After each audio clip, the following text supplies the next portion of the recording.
We're gonna do something, we've done this before on the show, but I wanna explain why I'm showing it again. I have very few DIY projects that I do myself. I'm a really good pointer, and I'm really good at calling people who know what they're doing.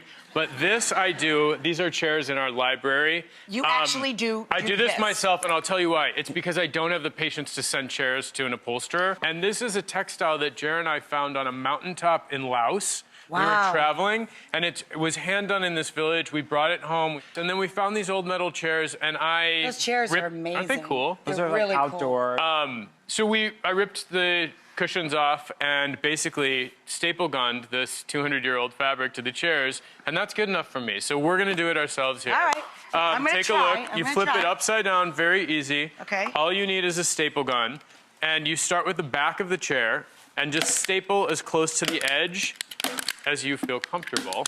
So the easiest way is to do the back, then do the front. Because you want this to be, and you pull this as tight as possible because you want this to be as clean as possible across the front. I like a little kind of hospital corner, depends on the thickness of the fabric. The main goal is to not have a seam at the top of the chair, so you can just gather this.